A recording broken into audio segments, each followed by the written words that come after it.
बिस्मिल्लाहिर्रहमानिर्रहीम अस्सलामु अलैकुम रहमतुल्लाहि व बरकातुहू। हाय डियर्स, कैसे हैं आप सब? डियर्स, आज हम आपको प्रोबेबिलिटी के क्वेश्चंस कराएंगे रिगार्डिंग डाइसेस पे। ठीक है, जब हम जिससे हम लूडो खेलते हैं इसको हम छक्का कहते हैं, तो उससे रेलेवेंट क्वेश्चंस आज आपके सामने हम रखेंगे।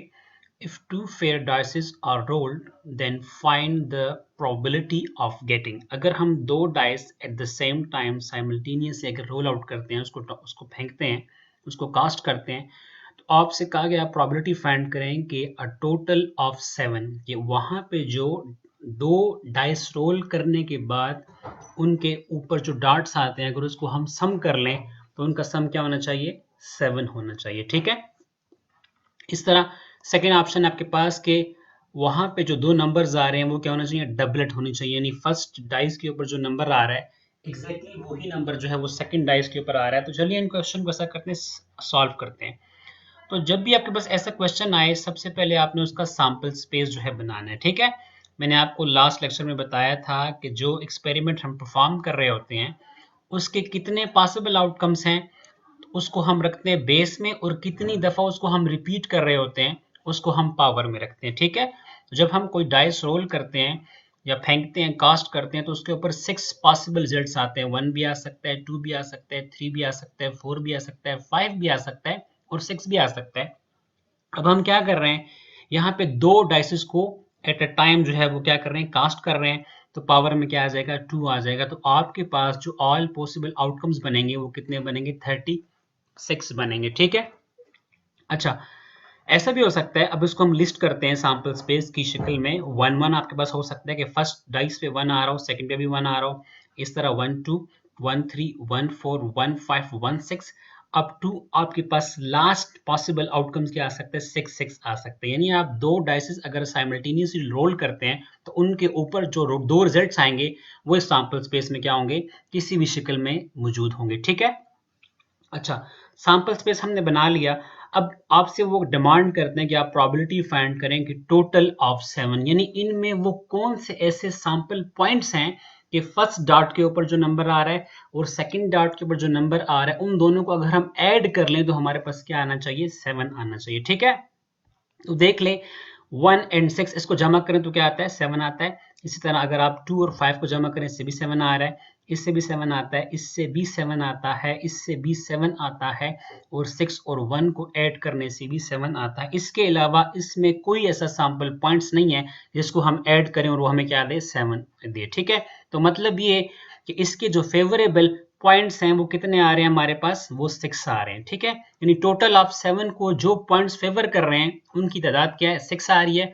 तो हमारे पास प्रोबेबिलिटी फाइंड करने का तरीका आपको हम बता चुके हैं, favourable divide by possible cases. तो उसकी प्रोबेबिलिटी क्या होगी? 6/36 होगी। ठीक है, आते हैं सेकंड पॉइंट की जानिब। प्रोबेबिलिटी फाइंड करनी है आपने डबलेट की। डबलेट से मुराद कि आपके पास फर्स्ट डाई पे जो नंबर आ रहा है एग्जैक्टली वही नंबर जो है वो सेकंड डाई पे भी आना चाहिए। ऐसे भी ऑप्शन आपके पास सैंपल स्पेस में पड़े हुए हैं, तो आप देख सकते हैं कि फर्स्ट पे भी 1 आ रहा है, सेकंड पे भी 1 आ रहा है, इसको भी हम डबलेट कह सकते हैं। ये तमाम जो ग्रीन कलर के मैंने ऑप्शन क्लिक किए हैं ये वो पॉइंट्स हैं जो आपको डबलेट रिजल्ट्स दे रहे हैं। यानी फर्स्ट डाई पे भी 6 आ रहा है, सेकंड पे भी 6 आ रहा है। अगर इनको हम गिन लें कि हमारी जो फेवरेबल पॉइंट्स हैं उनकी तादाद कितनी है, तो वो कितनी आ रही है? 6 आ रही है। तो 6/36 इज द प्रोबेबिलिटी, यानी फेवरेबल केसेस हमारे पास 6 आ रहे हैं और पॉसिबल कितने आ रहे हैं? 36 आ रहे हैं। आते हैं पार्ट 3 की जानिब। पार्ट 3 में आपसे कह रहे हैं कि सम इज इवन, मतलब ये कि जब हम दो डाइस रोल करें और उन दोनों के ऊपर जो डार्ट आ रहे हैं उनको अगर हम जमा कर लें, उनका अगर हम टोटल ले लें तो वो हमारे पास क्या हो? एक इवन नंबर हो, एक जुफ्त नंबर हो। ठीक है, और इवन नंबर आप जानते हैं वो नंबर्स होते हैं जो 2 पे क्या होते हैं? डिवाइड होते हैं। ठीक है, तो अब देख लें इसमें अगर हम 1 और 1 को ऐड करें तो क्या बनता है? 2 बनता है। 2 आपके पास क्या है? Even number. इसी तरीके से मैंने वो तमाम नंबर को जो है वो येलो कलर दे दिया जिनको अगर हम जमा कर लें और उसके जमा करने से हमारे पास क्या आता हो? इवन नंबर आता हो। ठीक है, इस तरह 2 और 4 को जमा करें तो हमारे पास क्या आ रहा है? 6 आ रहा है। 6 एक इवन नंबर है। इसी तरह हमारे पास जो 6 और 6 है इसको अगर हम ऐड कर लें तो यहाँ से भी हमें क्या मिलता है? 12 मिलता है। तो इन 36 सैंपल पॉइंट्स में से हमारे पास वो सैंपल पॉइंट्स जिनको ऐड करने से आपके पास इवन नंबर आता है उनको मैंने येलो कलर से हाईलाइट किया है ताकि ये आपके फेवरेबल पॉइंट्स कंसीडर हो रहे हैं। ठीक है, अगर देखा जाए तो फेवरेबल केसेस हमारे पास कितने आ रहे हैं, 18 आ रहे हैं। पॉसिबल केसेस हमारे पास एज इट इज 36 आ रहे हैं। तो आपके पास जो प्रोबेबिलिटी आ रही है कि अगर आप दो डाइस रोल करें और आपके पास जो सम आ रहा है वो इवन आ जाए, तो उसकी प्रोबेबिलिटी आपके पास क्या आ रही है, 18/36 आ रही है। ठीक है, अगर इसको आप पॉइंट्स में ले लें तो इसका आंसर आपके पास 0.5 आ रहा है। ठीक है, तो 0.5 को अगर आप 100 से मल्टीप्लाई कर लें, आपके पास जो आ रहा है वो 50% आ रहा है, जिससे प्रोबेबिलिटी के आंसर को इंटरप्रेट करना काफी आसान हो जाता है। इसका मतलब ये है कि 50% चांसेस हैं कि अगर आप एक बेट लगाते हो, अगर आप दो डाइस रोल करते हो और उसमें जो टोटल है वो क्या आ जाए, इवन आ जाए, उसके 50। आते हैं फोर्थ पॉइंट की तरफ, जिसमें हमें कह रहे हैं कि आप प्रोबेबिलिटी फाइंड करें कि प्रोडक्ट इज ऑड। ठीक है, यानी हमने जब दो डाइस रोल किए हैं, दो नंबर जो आ रहे हैं ऊपर, उनको अगर हम मल्टीप्लाई करें आपस में, तो उनका जो प्रोडक्ट है या उनका जो मल्टीप्लाई से जो आंसर आ रहा है वो क्या होना चाहिए, ऑड होना चाहिए। ऑड उसको कहते हैं जो 2 पे डिवाइड नहीं होता। तो अगर आप देख लें, मैंने आसानी के लिए इनको येलो कलर से हाईलाइट किया है। अगर इनको मल्टीप्लाई करें, 1 1 जा 1, तो 1 इज ऑड, 1 3 जा 3, 1 5 जा 5, तो ये क्या आ रहे हैं, ऑड नंबर आ रहे हैं। ठीक है, 3 1 जा 3, 3 3 जा 9, 3 5 जा 15, 5 1 जा 5, 5 3 जा 15 एंड 5 5 जा 25। तो इसमें 9 ऐसे सैंपल पॉइंट्स हैं कि अगर इन दोनों को हम मल्टीप्लाई कर दें, इनका अगर हम प्रोडक्ट ले लें, तो उसका जो रिजल्ट आ रहा है वो क्या आ रहा है, ऑड आ रहा है। तो हमारे जो फेवरेबल पॉइंट्स आ रहे हैं वो कितने आ रहे हैं, 9 आ रहे हैं। तो उसकी प्रोबेबिलिटी क्या होगी, 9/36। मतलब नंबर 5 पॉइंट देख लेते हैं, कहते हैं प्रोबेबिलिटी फाइंड करें कि सम इज डिविजिबल बाय 5। यानी आपके पास जो दो डॉट्स आ रहे हैं उनके ऊपर जो नंबर आ रहे हैं उनको अगर आप जमा कर लें, तो जमा करने से जो आंसर आएगा वो 5 का डिवाइजर, यानी वो 5 पे डिवाइड होता हो। ठीक है, यानी आसान अल्फाज में, यानी 5 की टेबल में वो आता हो, यानी 5 1 जा 5। तो इसमें देखें कौन से ऐसे नंबर्स हैं जिनको जमा करने से 5 आता है। तो ये वो 4 नंबर्स हैं जिनको हम अगर ऐड कर लें तो इससे 5 आ रहा है और ये 5 के डिवाइजर हैं। ठीक है, इसके बदले में अगर हम 5 का टेबल आगे जाके पढ़ें, यानी 5 2 जा 10, तो 10 के लिए हमारे पास ये तीन फेवरेबल पॉइंट्स आ रहे हैं। ठीक है, इनको अगर हम ऐड कर लें तो हमारे पास क्या आ रहा है, 10 आ रहा है। ये भी आपके पास जो है वो 5 के डिवाइजर हैं। अब 5 3 जा 15 आता है, लेकिन 15 चूंकि यहाँ पे शामिल नहीं है, इसलिए कि हमारे पास जो मैक्सिमम सम है वो 12 आ रहा है। तो हमारे पास जो सम इज डिविजिबल बाय 5 के फेवरेबल पॉइंट्स में मिले, वो कितने मिले, 7 मिले। So therefore the probability will be 7/36। 6 points देख लेते हैं। वो आपसे कहते हैं सम इज एट लीस्ट 10।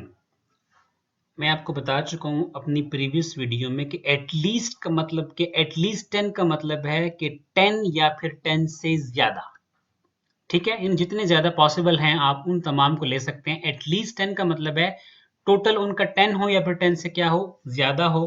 तो सबसे पहले देख लेते हैं कि वो पॉइंट्स जिनका टोटल 10 आ रहा है, 6 और 4 को ऐड करें, 10 आ रहा है, यहाँ से भी 10 आ रहा है, यहाँ से भी 10 आ रहा है। एटलीस्ट का मतलब 10 से ज्यादा वाली भी ले सकते हैं।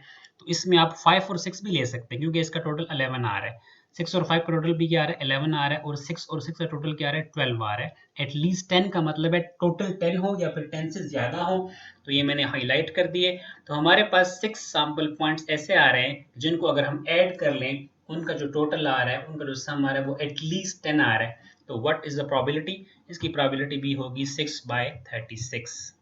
7 नंबर कह रहे हैं probability of difference is zero. यानी आप प्रोबेबिलिटी फाइंड करें कि अगर वो जो दो डॉट्स ऊपर आ रहे हैं, डाइस के ऊपर जो नंबर आ रहे हैं, उनका अगर हम डिफरेंस ले लें, क्या ले लें, डिफरेंस ले लें, तो वो क्या आना चाहिए, जीरो आना चाहिए। ठीक है, तो आप देख लें, इसमें ऐसे पॉइंट्स भी हैं, अगर आप इनका डिफरेंस ले लें, यानी 1 - 1 से क्या आएगा, जीरो आएगा, 2 - 2 से क्या आएगा, जीरो आएगा।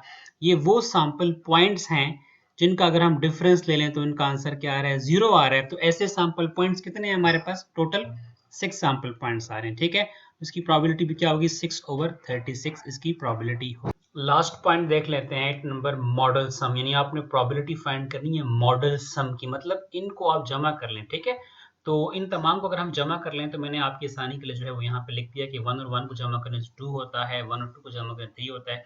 इस तरह वन आफ्टर अनदर आपके पास जो लास्ट सम क्या आ रहा है वो 12 आ रहा है। मॉडल सम से मुराद यानी वो सम जो सबसे ज्यादा दफा जो है यहाँ पे आ रहा हो, सबसे ज्यादा दफा ऑब्जर्व किया गया हो। ठीक है, इस तरह जो 7 जो है ये आपके पास सबसे ज्यादा दफा आ रहा है, जो कि जिसकी स्ट्रेंथ क्या आ रही है, 6 आ रही है। ठीक है, तो मॉडल सम हमारे पास 7 कहलाएगा। ठीक है, तो मॉडल सम की जो प्रोबेबिलिटी होगी आपके पास क्या होगी, क्योंकि 6 टाइम आपको जो टोटल जो है वो 7 का जो टोटल है वो सबसे ज्यादा दफा भी आ रहा है और ये 6 टाइम्स आ रहा है, उसकी प्रोबेबिलिटी क्या आएगी, 6/36 आएगी।